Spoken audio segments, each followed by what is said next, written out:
नमस्कार, आपण पाहत आहात सह्याद्री न्यूज, आवाज महाराष्ट्राचा।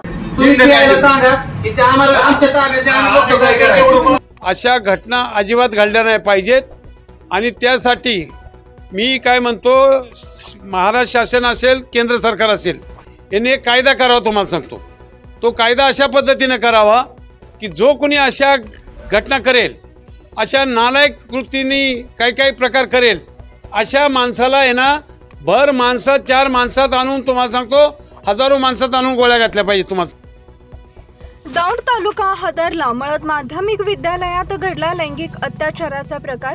बदलापूर नंतर आता दौंड तालुका हदरलाय। दौंड तालुक्यातील मळद गावात माध्यमिक विद्यालयातील मुलीवर लैंगिक अत्याचार झालाय। लैंगिक अत्याचार त्याच शाळेतील शिक्षकाने केला असून त्याच्यावर पोस्को अंतर्गत गुन्हा दाखल करण्यात आलाय। या घटनेच्या ठिकाणी मळद गावात दौंड तालुक्याचे माजी आमदार रमेश अप्पा थोरात यांनी भेट दिली। नराधमांना भर चौकात माणसात आणून गोळ्या घातल्या पाहिजेत अशी प्रतिक्रिया यावेळी आमदार थोरात यांनी व्यक्त केल्या। अशा या घटनेने माळद गावचे ग्रामस्थ संतप्त झाल्याचे पाहायला मिळाले। यावेळी सह्याद्री न्यूजशी बोलताना दौंडचे माजी आमदार रमेश अप्पा थोरात यांनी आपल्या प्रतिक्रिया व्यक्त केल्यात। सह्याद्री न्यूज आवाज महाराष्ट्राचा विशेष प्रतिनिधी संजय शिंदे।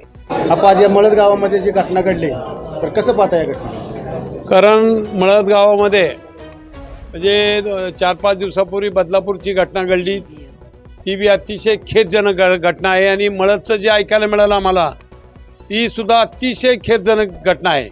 म्हणजे मनाला आणि ह्याला वेदना करणारी ही घटना आहे। तुम्हाला सांगतो, अशा घटना अजिबात घडल्या नाही पाहिजेत आणि त्यासाठी मी काय म्हणतो, महाराष्ट्र शासन असेल, केंद्र सरकार असेल, यांनी एक कायदा करावा। तुम्हाला सांगतो, तो कायदा अशा पद्धतीने करावा की जो कोणी अशा घटना करेल, अशा नालायक कृतींनी काही प्रकार करेल, अशा माणसाला आहे ना भर माणसात 4 माणसात आणून, तुम्हाला सांगतो, हजारो माणसात आणून गोळ्या घातल्या पाहिजे। तुम्हाला सांगतो, म्हणजे असल्या लोकांना जीवन ठेवण्यात काही मजा नाही आहे।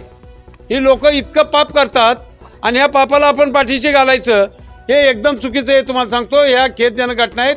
असल्या घटना अजिबात घडल्या नाही पाहिजेत आणि यासाठी गावातील जनतेने सुद्धा ह्या बारीक सारी गोष्टीचं लक्ष ठेवलं पाहिजे आणि लक्ष ठेवून एखादी गोष्ट लगेच उघडकीस आली की ताबडतोब ती लगेच हे केली पाहिजे, उघड केली पाहिजे, अशी माझी इच्छा आहे। शिक्षण विभागाने अजून शिक्षकांना निलंबित केलं नाही। आता कसं आहे, आता मी एवढ्यातच म्हणजे राज्याचे कमिशनर आहेत सूरज मांढरे साहेब यांच्याशी बोललेलो आहे, नंतर डोके साहेबांशी बोललेलो आहे आणि त्यांनाही सांगितलं की कडक कारवाई करायची।